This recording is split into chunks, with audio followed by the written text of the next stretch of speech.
I'm Boniface Makongo, currently the Director of Competition and Consumer Protection at the Authority. As you're aware, today we are celebrating once again the World Competition Day.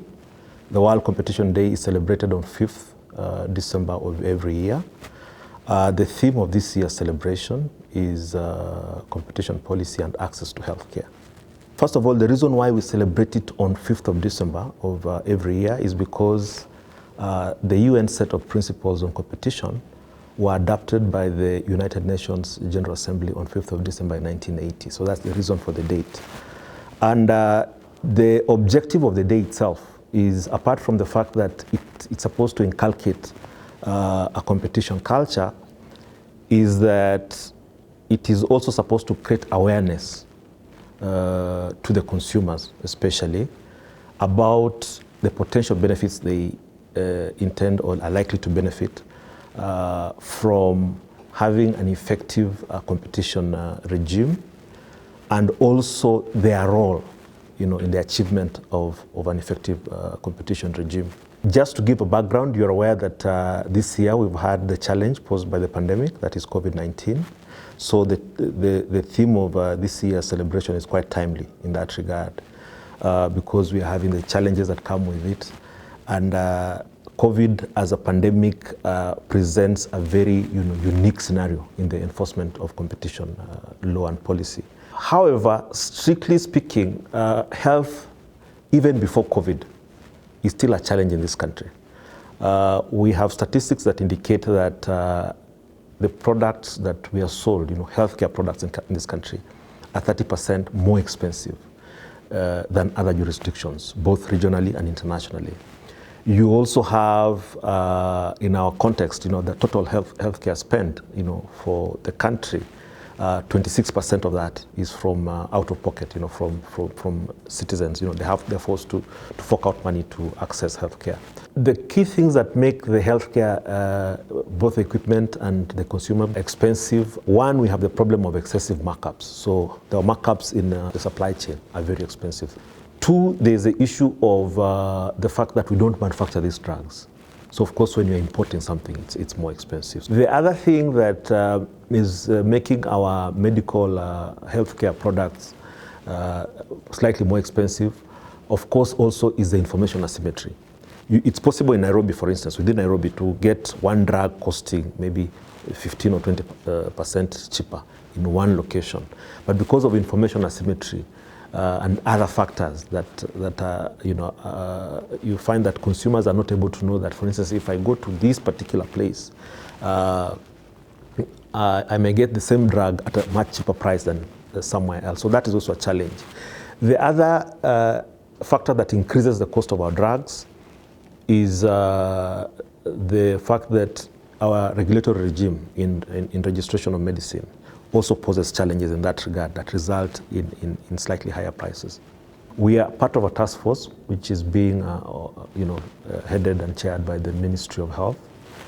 And the task force has identified the challenges which I just mentioned.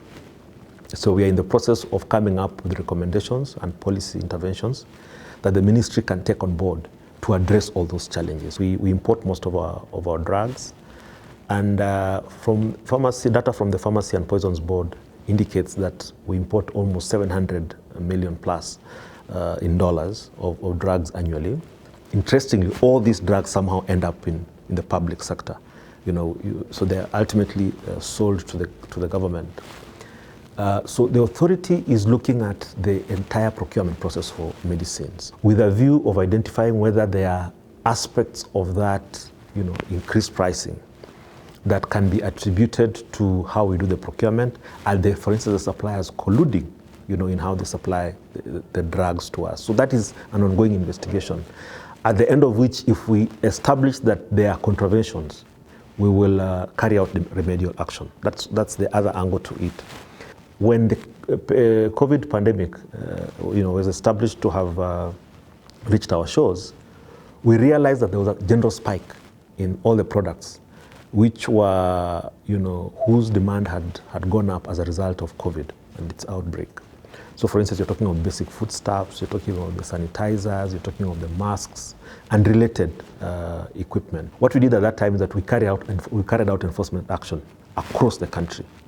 And subsequently, after a month or so, basically we were going in and establishing how much were you selling this product at point X before COVID. Now, after a month or two, what are you selling the product at? And this was basically the entire supply chain, from the ones which are manufactured locally to the ones which are supplied, distributed from imports, and also to the end distributors in terms of the retailers, the pharmacies. And we alerted all those farms, and we put up notices, and we also visited the individual outlets to alert them to the fact that we were watching what they were doing and we were monitoring the activity. And we actually put in a monitoring framework, so that we were alive to how the prices were changing. And as a result of that action, we realized that after a month, there was a significant reduction.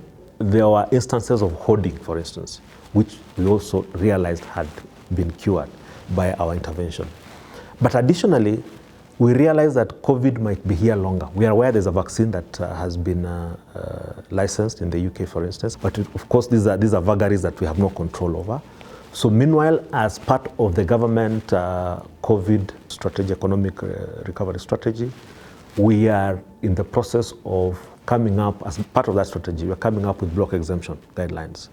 And what these are supposed to do is to enable stakeholders and supply, in the supply chain of the basics, and also in the supply chain of the other equipment is not hindered or impeded in any way. What we are trying to do is to actually streamline the supply chain. Because ideally, if, for instance, two manufacturers of masks were to come together currently based on our law and agree that we'll sell our masks at price X, or that you will sell your mask in Mombasa, I will sell mine in Kisumu, that is a contravention of our act, because that is geographic market allocation. Or if we were to limit output with an intention of creating, an artificial scarcity, that is a contravention of our law. And it will attract remedies, which include, you could be imprisoned to up to 5 years or 10 years fine. Or also, we are empowered to impose a penalty of up to 10% of the turnover if you did that. However, the law does acknowledge the fact that in certain instances, like right now we have an emergency, you may allow people or entities and undertakings to enter into arrangements which would otherwise have been a contravention.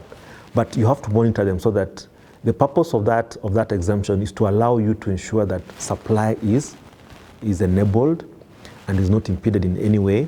So when you increase supply, as you're aware, in basic economics, is that the prices tend to go down. That would be the intention of the block exemption guidelines.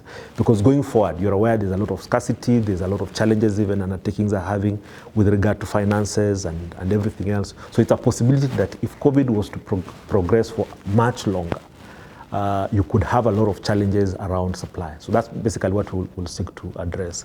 And it will not be, for a long period of time.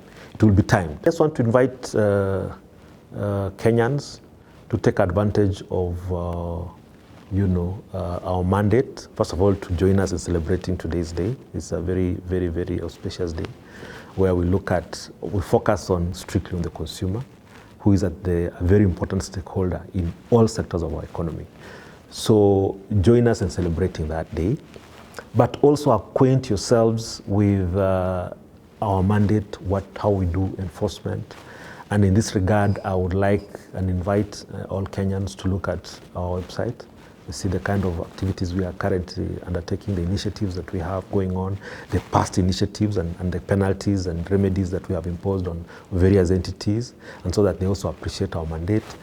And lastly, people might be aware. It's possible that you could be aware of a contravention that is going on that the authority is not aware of. Invite you to take advantage of the contacts which are put out in our website to get in touch with us. Thank you.